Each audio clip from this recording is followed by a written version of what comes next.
اللهم صل على سيدنا محمد الفاتح لما خلق الخاتم لما سبق الناصر الحق بالحق والهادي الى صراطك المستقيم وعلى اله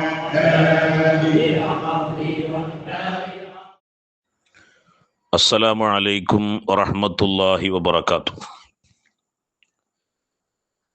بسم الله والحمد لله الصلاة والسلام على أشرف المرسلين وعلى آله وصحبه أجمعين أما بعد. اللهم صل على سيدنا محمد الفاتح لما أغلق والخاتم لما سبق ناصر الحق بالحق والهادي إلى صراطك المستقيم وعلى آله حق قدره ومقداره العظيم. ജഗന്നിയന്താവായ അല്ലാഹു സുബ്ഹാനഹു വ തആല പരിശുദ്ധമായ ഖുർആനിൽ ഒരു ഭാഗത്ത് മനുഷ്യന്റെ ഔന്നിത്യത്തിൻ്റെയും അതുപോലെ തന്നെ മനുഷ്യന്റെ ബഹുമാനത്തെയും കുറിച്ച് അല്ലാഹു തആല വർണ്ണിക്കുമ്പോൾ മറ്റൊരു ഭാഗത്ത് മനുഷ്യന്റെ നിസ്സാരതയെക്കുറിച്ചും നിന്ദ്യതയെക്കുറിച്ചും അല്ലാഹു സുബ്ഹാനഹു വ തആല സംസാരിക്കുകയാണ്. ഇത് രണ്ടും ഖുർആനിലുണ്ട്. ലഖദ് ഖലഖനൽ ഇൻസാന ഫീ അഹ്സനി തഖ്വീം, മനുഷ്യരെ നാം സൃഷ്ടിച്ചത് അഹ്സനി തഖ്വീം, ഏറ്റവും ചൊവ്വായ രൂപത്തിലാണ്. അവിടെ അല്ലാഹു തആല മനുഷ്യന്റെ ഔന്നിത്യം വെളിവാക്കുന്നു, മനുഷ്യന്റെ സുന്ദരമായ സൃഷ്ടിപ്പിനെ കുറിച്ച് പറയുന്നു, അവന്റെ ആന്തരിക തലത്തിലുള്ളതായ രഹസ്യങ്ങളെക്കുറിച്ച് അല്ലാഹു സുബ്ഹാനഹു വ തആല ആയത്തിൽ പറയുന്നു.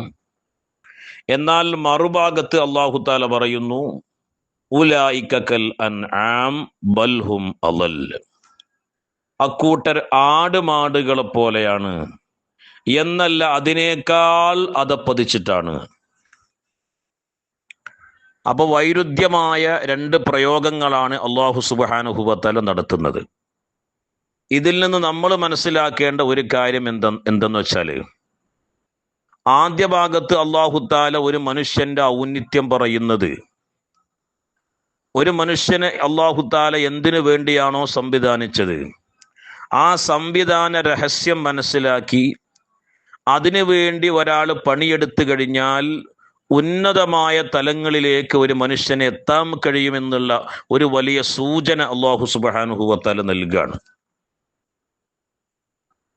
അതിനാദ്യം തന്നെ എന്തിനു വേണ്ടിയാണോ സംവിധാനിച്ചത് എന്നതിൻ്റെ പൊരുൾ, ആ പൊരുളിൻ്റെ ആഴങ്ങളിലേക്ക് ചെന്ന് ഒരു ഗുരുവിൻ്റെ സാമീപ്യം കരസ്ഥമാക്കി ആ ഗുരുവിലൂടെ ഗുരുവിൻ്റെ യാഥാർത്ഥ്യത്തിലേക്ക് സഞ്ചരിച്ച് അതിൽ നിന്ന് ഹബീബായ മുഹമ്മദ് റസൂലുള്ളാഹി സ്വല്ലല്ലാഹു അലൈഹി വസല്ലമ തങ്ങളെ യാഥാർത്ഥ്യത്തിലേക്ക് സഞ്ചരിച്ച് അതിൽ നിന്ന് പരമ്പൊരുളാകുന്ന അള്ളാഹുവിൽ പൂർണ്ണമായി വിലയം പ്രാപിക്കുമ്പോൾ അവനിക്ക് ലഭിക്കുന്ന ഏറ്റവും ഉന്നതമായ മഹത്വത്തിന്റെ പദവി ലഖദ് ഖലഖനൽ ഇൻസാന ഫീ അഹ്സനി തഖ്വീം. എന്നാൽ മറുഭാഗത്ത് അല്ലാഹു സുബ്ഹാനഹു വ തആല പറയുന്നത് എന്താണ്? ആടുമാടുകളെക്കായും അധപ്പതിച്ചിട്ടാണ് മനുഷ്യൻ. എന്താണ് അങ്ങനെ പറയാനുള്ള കാരണം? നമുക്ക് ചുറ്റുഭാഗത്തുള്ള ജന്തുജാലങ്ങള്, ജീവജാലങ്ങള്, അവരൊക്കെ ആകെ മൂന്ന് കാര്യങ്ങളേ ഉള്ളൂ. ഒന്ന് തീറ്റ, ഒന്ന് തിന്നുക, രണ്ട് സുഖിക്കുക എന്ന് പറഞ്ഞാൽ രമിക്കുക, മൂന്ന് ഉറങ്ങുക. ഈ മൂന്ന് കാര്യമേ അവർ ആഗ്രഹിക്കുന്നുള്ളൂ, അതിൻ്റെ പിന്നാലെയാണ് അവർ പോകുന്നുള്ളൂ. ഒരു പശുവിനെ അല്ലെങ്കിൽ പോത്തിനെ നമ്മൾ പാടത്തേക്ക് അല്ലെങ്കിൽ തൊടിയിലേക്ക് ഇറക്കി വിട്ടാൽ അത് വൈകുന്നേരം വരെ തിന്നുന്നത് കാണാൻ കഴിയും, പിന്നെ അത് ഇണചേരുന്നത് കാണാൻ കഴിയും, പിന്നെയോ അത് ഉറങ്ങുന്നതും കാണാൻ കഴിയും. ഈ മൂന്ന് കാര്യങ്ങളെ അവർക്കുള്ളൂ. അപ്പൊ അല്ലാഹു തആല പറയാണ്, ചില ആൾക്കാർ ആടുമാടുകളെ പോലെയാണ്. അവരുടെ ജീവിത ലക്ഷ്യം എന്താണ്? കുറെ തിന്നണം, കുറെ കുടിക്കണം, പിന്നെയോ സുഖിക്കണം, പിന്നെയോ ഉറങ്ങണം. ഇന്ന് നമ്മളെ ചുറ്റുപാടുകളിലേക്ക് നിങ്ങൾ നോക്കിയേക്കാണ്. മനുഷ്യന്മാർ ജീവിക്കുന്നത് ഈ മൂന്ന് കാര്യങ്ങൾക്ക് വേണ്ടിയിട്ട് തന്നെയല്ലേ? അധിക ആളുകളും അവരുടെ ലക്ഷ്യം തന്നെ അതല്ലേ? അവർക്ക് നല്ലൊരു ജോലി ലഭിക്കാൻ വേണ്ടി നെട്ടോട്ട് ഓടുകയാണ് മനുഷ്യന്മാർ. എന്തിനാ ഈ ജോലി ലഭിക്കാൻ വേണ്ടി നെട്ടോട്ട് ഓടുന്നത്? തിന്നാൻ പറ്റണം. രണ്ടാമത്തതോ സുഖിക്കാൻ പറ്റണം. മൂന്നോ സുഖമായി ഉറങ്ങാൻ പറ്റണം. ഈ മൂന്ന് കാര്യങ്ങളുടെ പിന്നാലെയാണ് മനുഷ്യർ. എന്നാൽ ഈ മൂന്ന് കാര്യങ്ങളല്ലേ ജന്തുക്കളും ജീവജാലങ്ങളൊക്കെ ആഗ്രഹിക്കുന്നത്? അപ്പൊ നമ്മൾ സത്യത്തിൽ ആരെ പോലെയാണ്?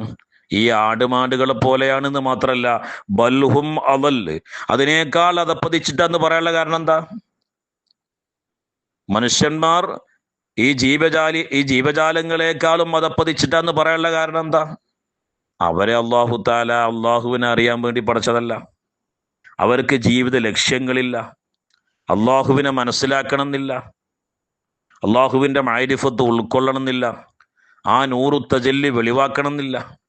ഹബീബായ മുഹമ്മദ് റസൂലുള്ളാഹി സ്വല്ലല്ലാഹു അലൈഹി വസല്ലമ തങ്ങളുടെ ഹഖീഖത്ത് മുഹമ്മദീയത്തിന്റെ പൊരുള് അവർക്ക് മനസ്സിലാക്കേണ്ട കാര്യമില്ല. അവർക്ക് ജീവിതത്തിന്റെ പൊരുൾ അറിയണ്ട. അവരെ അള്ളാഹു താല ജനിപ്പിച്ചതിന്റെ രഹസ്യം അവർക്ക് അറിയേണ്ട ആവശ്യമില്ല. മലായിക്കത്തിന്റെ രഹസ്യം അറിയണ്ട. ലോകത്തിന്റെ രഹസ്യം അറിയണ്ട. അവർക്കൊന്നിന്റെ ആവശ്യമില്ല. ഈ മൂന്ന് കാര്യങ്ങളാണ് അവരെ പ്രധാനമായിട്ടും അവർക്കുള്ളത്. എന്നാ അള്ളാഹു താലാക്ക് വേണ്ടി ദിക്ർ ചെല്ലുന്നുണ്ട് അവര്. ഹബീബായ മുഹമ്മദ് റസൂലുള്ളാഹി സ്വല്ലല്ലാഹു അലൈഹി വസല്ലമ തങ്ങളുടെ പേരിൽ സ്വലാത്ത് ചെല്ലുന്നുണ്ട്. എന്തിനു വേണ്ടിയിട്ടാ? അതുണ്ടെങ്കിലേ അവർക്ക് നിലനിൽപ്പുള്ളൂ. ദിക്റില്ലെങ്കിൽ എത്രയോ ആളുകൾ ഇപ്പോ ദിക്റില്ലാത്ത മനുഷ്യന്മാരുണ്ട്. ആരെങ്കിലും അല്ലാഹു തആല ദിക്റില്ല വെച്ചിട്ട് അവനെ മരിപ്പിക്കുന്നുണ്ടോ? ഇല്ല. എന്നാൽ ജീവജാലങ്ങൾ അങ്ങനെയല്ല. ജീവജാലങ്ങള് ഒരു നേരം അള്ളാഹുവിനെ കുറിച്ചുള്ള തസ്ബീഹ് മറന്നു കഴിഞ്ഞാൽ പിന്നെ ഈ ലോകത്തോൽക്ക് ജീവിക്കാനുള്ള അവകാശമല്ല. 1 മണിക്കൂർ അല്ലെങ്കിൽ അരമണിക്കൂർ ജീവിക്കുന്ന ഈയാമ്പാറ്റ ആ അരമണിക്കൂർ ജീവിക്കണമെങ്കിൽ അള്ളാഹുവിനെ പറയണം. അള്ളാഹുവിന്റെ മാഹാത്മ്യത്തിനെ ഉൾക്കൊള്ളാൻ പറ്റണം. അള്ളാഹുവിനെ സ്തുതിക്കണം. എങ്കിലേ ജീവിക്കാൻ പറ്റുള്ളൂ. പക്ഷെ അത് ഒന്നും എന്തല്ല, ഓൽക്ക് അള്ളാഹുവിനെ അറിയാനുള്ള ദിക്റല്ല. അള്ളാഹുവിനെ അറിയാനുള്ള അറേഞ്ച്മെന്റ് അള്ളാഹു തആല ഫിറ്റ് ചെയ്തത് മനുഷ്യന്മാരിലാണ്. അപ്പൊ മനുഷ്യന്മാര് ഹഖീഖത്ത് നൽകു ഉന്നതനാണ്. ഇന്നി ജാഇലും ഫിൽ അർളി ഖലീഫ, അള്ളാഹുവിന്റെ പ്രതിനിധിയാണ്. വലക്കത് കറംന ബനി ആദം, അള്ളാഹു തആല ബഹുമാനിച്ച ആളാണ്. എന്നിട്ടും അവന്റെ മനസ്സിൽ ഈ നാൽക്കാലികളെ പോലെ തിന്നലും രമിക്കലും ഉറങ്ങലും മാത്രമാണ് എങ്കിൽ അവൻ ആരേക്കാളും മോശാണ്, ഈ പറയപ്പെട്ട ജീവജാലങ്ങളെക്കാളും മോശാണ് എന്ന വലിയ സന്ദേശമാണ് അല്ലാഹു സുബ്ഹാനഹു വ തആല പരിശുദ്ധമായ ഖുർആനിൽ പറഞ്ഞു വെക്കുന്നത്. എൻ്റെ പ്രിയപ്പെട്ടവരോട് വളരെ വിനയത്തോടുകൂടെ പറയാൻ, എത്രയോ ആളുകൾ നമ്മുടെ പരിധിക്കപ്പുറത്തുള്ള, നമ്മുടെ മറക്കപ്പുറത്തുള്ള എത്രയോ ആളുകൾ, നമ്മളുടെ ഗേറ്റിനപ്പുറത്തുള്ള, മതിലിനപ്പുറത്തുള്ള എത്രയോ ആളുകൾ ഒരു പ്രാവശ്യം പോലും അല്ലാ എന്ന് പറയാൻ അവർക്ക് കഴിഞ്ഞിട്ടില്ല. അതിനുള്ള തൗഫീഖ് അവർക്ക് ഉണ്ടായിട്ടില്ല. അഷ്ഹദു അല്ലാ ഇലാഹ ഇല്ലല്ലാഹ് വ അഷ്ഹദു അന്ന മുഹമ്മദുർ റസൂലുള്ളാഹ് എന്ന കലിമ പറയാനുള്ള തൗഫീഖ് അവർക്ക് ഉണ്ടായിട്ടില്ല. അള്ളാഹുവിനക്ക് വേണ്ടി ഒരു സുജൂദ് ചെയ്യാനുള്ള തൗഫീഖ് അവർക്കില്ല. ഹബീബായ മുഹമ്മദ് റസൂലുള്ളാഹി സ്വല്ലല്ലാഹു അലൈഹി വസല്ലമ തങ്ങളുടെ പേരിൽ ഒരു സലാത്ത് ചെല്ലാനുള്ള തൗഫീഖ് അവർക്ക് ഉണ്ടായിട്ടില്ല. എന്നാൽ ഇത് മുഴുവൻ അള്ളാഹു സുബ്ഹാനഹു വ തആല നമുക്ക് നൽകിയിട്ടുണ്ട്.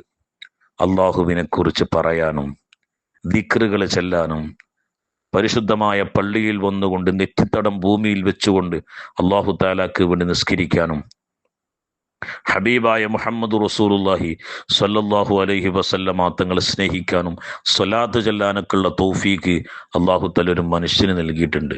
അതൊക്കെ നിഅമത്തുൻ ഉളുമയാണ്, ഏറ്റവും ഉന്നതമായ നിഅമത്തുകളാണ്. ആ നിഅമത്തിന് സാധുക്കളായ നമ്മൾ ശുക്ർ ചെയ്യണ്ടേ? ആ അള്ളാഹുവിനെ മനസ്സിലാക്കണ്ടേ? അള്ളാഹുവിനെ അറിയണ്ടേ? അള്ളാഹുവിനെ നമുക്ക് പറഞ്ഞു തന്ന, അള്ളാഹുവിനെ മനസ്സിലാക്കി തന്ന ഹബീബായ മുഹമ്മദ് റസൂലുള്ളാഹി സ്വല്ലല്ലാഹു അലൈഹി വസല്ലമ തങ്ങൾ അറിയണ്ടേ? നമ്മൾ അധ്വാനിക്കണം. അള്ളാഹു സുബ്ഹാനഹു വ തആല തൗഫീഖ് ചെയ്യട്ടെ. എൻ്റെ പ്രിയപ്പെട്ടവരോട് വളരെ വിനയത്തോടുകൂടെ പറയാനുള്ളത്, ഇൻഷാ അല്ലാഹ് ഇവിടുന്ന് അങ്ങോട്ട് ഹിക്കമിൻ്റെ ക്ലാസ് ഇൻഷാ അല്ലാഹ് ഓരോന്നോരോന്നായിട്ട് വരും. അതോടുകൂടെ തന്നെ അറബി അക്ഷരമാല 28 അക്ഷരങ്ങളാണല്ലോ.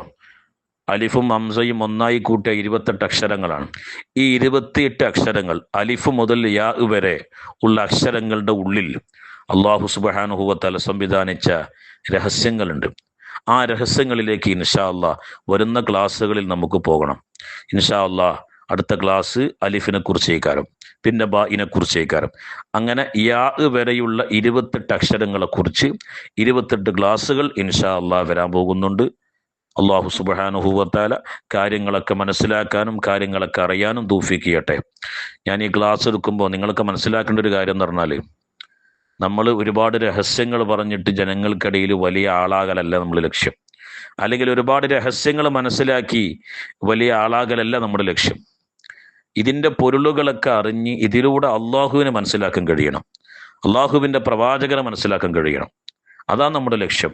അള്ളാഹു സുബ്ഹാനഹു വ തആല തൗഫീഖ് ചെയ്യട്ടെ. ഇൻഷാ അല്ലാഹ് എല്ലാ ആളുകളും ആ ക്ലാസ്സുകൾ കേൾക്കണം. റബ്ബനാ തഖബ്ബൽ മിന്നാ ഇന്നക അൻതസ് സമീഉൽ അലീം വതുബ് അലൈനാ ഇന്നക അൻതത് തവ്വാബുർ റഹീം. അസ്സലാമു അലൈക്കും വറഹ്മത്തുള്ളാഹി വബറകാതുഹു.